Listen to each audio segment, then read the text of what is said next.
Un nouvel homme malien dans un Mali nouveau. Tel est l'objectif du mouvement pour la refondation du Mali, Morema. Initié par Maître Kassim Tapo, de concert avec des partis politiques et les leaders religieux tels que Chouala Bayaya Hydra, Morema s'engage pour la refondation d'un Mali gangréné par l'effondrement des valeurs morales ancestrales, la corruption, la démocratie en péril et tant d'autres valeurs perdues en fumée. Son lancement a eu lieu ce dimanche 4 avril 2021 au Palais des Sports de Bamako, où des centaines de partisans avaient répondu présents à l'appel. D'entrée de jeu, le président fondateur du mouvement évoque les motivations de la création du mouvement. Notre rencontre, à la croisée de cette double grâce divine, vient révéler justement et nous rappeler le caractère laïque de notre pays, de notre beau pays, multiconfessionnel depuis des millénaires. Ce beau pays, notre richesse commune, est en train de s'effondrer sous nos yeux. Impassif, indifférent, impuissant. Du fait de nos égoïsmes, de nos indifférences, de nos divisions, de nos rancœurs, de nos fractures, le Mali, lentement mais sûrement, se perd et se meurt. Le seul constat aujourd'hui qui fasse l'unanimité, c'est que le bateau Mali prend de l'eau de toutes parts. Et si nous ne prenons garde, à Dieu ne plaise, il chavirera. Nous en convenons tous, le pays s'écroule sur tous les plans, moral, social, politique, économique, sécuritaire, institutionnel. Sur le plan social et moral, nous perdons nos valeurs, nos repères, nos valeurs ancestrales chevaleresques qui faisaient la fierté du Mali et du Malien. La dignité, la loyauté, le désintéressement, la fraternité, l'amitié et la solidarité.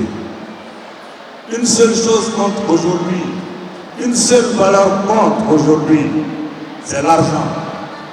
L'argent qui corrompt, l'argent qui aliène, l'argent qui empoisonne et qui tue, comme le disait le président François Mitterrand. Les difficultés économiques sont réelles et cruelles, mais elles ne doivent pas justifier sur le plan politique que le citoyen devienne une denrée monnayable. Elles ne doivent et ne peuvent justifier la corruption endémique qui gangrène tous les secteurs d'activité, compromet notre sécurité et déstabilise nos institutions. Le nord du pays nous échappe. Le centre quotidiennement irrigué par le sang de nos soldats, de nos vaillants soldats et des innocentes populations martyres, survivra-t-il encore longtemps?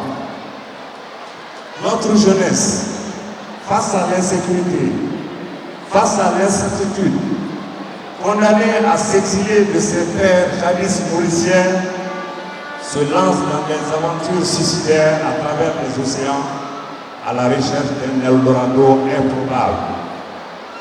La citoyenneté se meurt et la démocratie est en péril sur tout l'ensemble du territoire. Les défis qui assaillent le pays sont multiples et variés et chaque défi en soi est mortel. Alors que faire, comme s'interrogerait le philosophe et leader marxiste?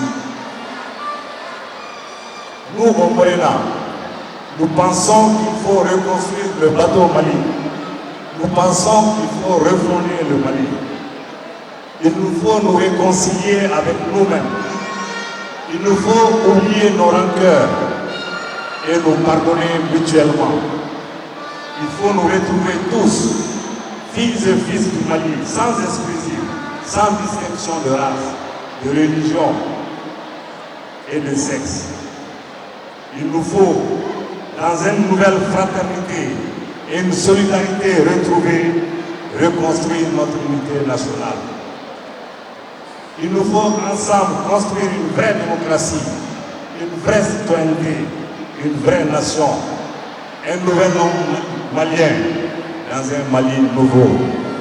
Dans la même lancée, Mourema s'active dans l'accompagnement de la transition pour une vraie nation. Oui, nous lançons un appel à tous les Maliens, de l'intérieur comme de l'extérieur, pour s'engager avec nous pour sauver le Mali. Aujourd'hui, cela doit se traduire par l'accompagnement de la transition, parce que cette transition a été voulue par le peuple malien et parce qu'elle a été reconnue par la communauté internationale, nous devons de l'appuyer, de l'accompagner. Mais elle doit s'engager à respecter les droits de tous les Maliens, à œuvrer pour la réussite des réformes politiques et institutionnelles nécessaires à travers un dialogue responsable et inclusif, et à organiser dans le délai imparti des élections paisibles et crédibles, transparentes pour l'avènement de nouvelles autorités légitimes. Ce défi ne peut être relevé que dans la paix sociale, la concorde et le dialogue entre tous les enfants du Mali. Nous pensons, pour notre part, nous prenons pour notre part l'engagement de participer de toutes nos forces à l'émergence d'un Mali nouveau, le Mali de nos rêves. Dans la paix, la justice et l'égalité, nous ferons le Mali de demain. Vive le Mali, vive le Corona et Dieu bénisse le Mali.